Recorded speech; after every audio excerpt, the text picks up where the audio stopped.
എൻ്റെ fourth condition എന്ന് പറയുന്നത് നമ്മൾ തുടങ്ങാൻ പോകുന്നത് 4 ഡിഫറെൻറ്റ് കാർഡിനാലിറ്റി റേഷ്യോസ് വെച്ചിട്ടുള്ളതാണ്. First one many to many, പിന്നെ മെനി ടു 1 ഉണ്ട്, ദെൻ 1 to 1 കൂടെ നോക്കും. ഇത് മൂന്നുമാണ് നമ്മൾ നോക്കാൻ പോകുന്നത്. അതിന് ഫസ്റ്റ് കണ്ടീഷൻ മെനി ടു മെനിയിൽ എങ്ങനെയാണെന്ന് വെച്ച് കഴിഞ്ഞാൽ ഇവിടെ കസ്റ്റമർ ഉണ്ട്, with customer I D as primary key, borrow എന്ന് പറയുന്ന relationship with N to loan നമ്പറാണ് അതിൻ്റെ പ്രൈമറി കീ. അപ്പോൾ ഇതെങ്ങനെയാണ് ചെയ്യുന്നതെന്ന് വെച്ച് കഴിഞ്ഞാൽ നമ്മൾ കസ്റ്റമറിനും ലോണിനും വേണ്ടി 2 ടേബിൾ വരയ്ക്കുക, രണ്ടിനും പ്രൈമറി കീ ഉണ്ടാവും. Then to represent the borrow എന്ന് പറയുന്ന relationship we will be keeping a third table borrow which includes the primary keys of both table. അപ്പോൾ കസ്റ്റമറിൻ്റെ കസ്റ്റമർ ഐ ഡിയും ലോണിൻ്റെ ലോൺ നമ്പറും കൂടെ നമ്മൾ ബോറോ എന്ന് പറഞ്ഞിട്ട് ഒരു തേർഡ് ടേബിൾ ഉണ്ടാക്കും. അപ്പോൾ അത് ഏതിൽ നിന്നാണോ എടുത്തേക്കുന്നത് ജസ്റ്റ് ഷോ ദ കണക്ഷൻ.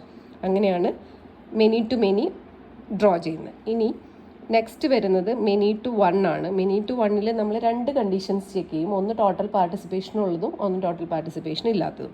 അപ്പോൾ ഈ മെനി ഇവിടെ എം എന്ന് എഴുതിയിട്ട് ഈ ഡബിൾ ലൈൻ ഇടുന്നതാണ് ടോട്ടൽ പാർട്ടിസിപ്പേഷൻ വരുന്നത്. അതായത് ഈ എല്ലാ അക്കൗണ്ട്സും they should be connected to a branch. അപ്പോൾ ഒരു അക്കൗണ്ട് എടുത്തു കഴിഞ്ഞാൽ ബ്രാഞ്ച് നെയിം ഇല്ലാണ്ട് അക്കൗണ്ട് ഉണ്ടാവില്ല. അപ്പോൾ അങ്ങനത്തെ കേസിലാണ് ഈ മെനി ടു മെനി വരുന്നത്, ഇഫ് ദാറ്റ് ഇസ് ദർ. അപ്പോൾ ടോട്ടൽ പാർട്ടിസിപ്പേഷൻ വന്നു കഴിഞ്ഞാൽ ഈ ഡബിൾ ലൈൻസ് വെച്ചിട്ടാണ് റിലേഷൻഷിപ്പിൻ്റെ കണക്ഷൻ വരുന്നത്. സോ അങ്ങനെയാണെങ്കിൽ എങ്ങനെയാണ് നമ്മൾ ടേബിൾ ഉണ്ടാക്കാൻ നോക്കുക. അതിൻ്റെ സിമ്പിളാണ്. നമ്മൾ 2 ടേബിളിൻ്റെയും സ്കീമ വരയ്ക്കുക. ഇവിടെ അക്കൗണ്ടും ബാലൻസും ആണ് നമ്മുടെ ആദ്യത്തെ അക്കൗണ്ട് ടേബിളിൽ വരുന്നത്. രണ്ടാമത്തെ സ്കീമയ്ക്കകത്ത് branch, B name, B city, asset 3 second table അതായത് 1ൻ്റെ പാർട്ടിലുള്ള ടേബിളിന് ഡിഫറൻസ് ഉണ്ടാവില്ല. പക്ഷേ ഈ മെനി പാർട്ടിന് ഏത്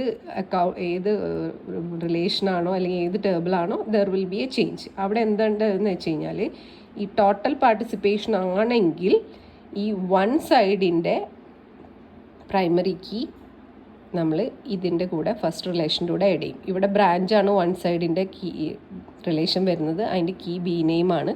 സോ ഈ ബി നെയിം എന്ന് പറയുന്നത് നമ്മുടെ ഫസ്റ്റ് ടേബിളായ അല്ലെങ്കിൽ ഫസ്റ്റ് സ്കീമയായ അക്കൗണ്ടിൻ്റെ കൂടെ നമ്മൾ ആഡ് ചെയ്തിടും.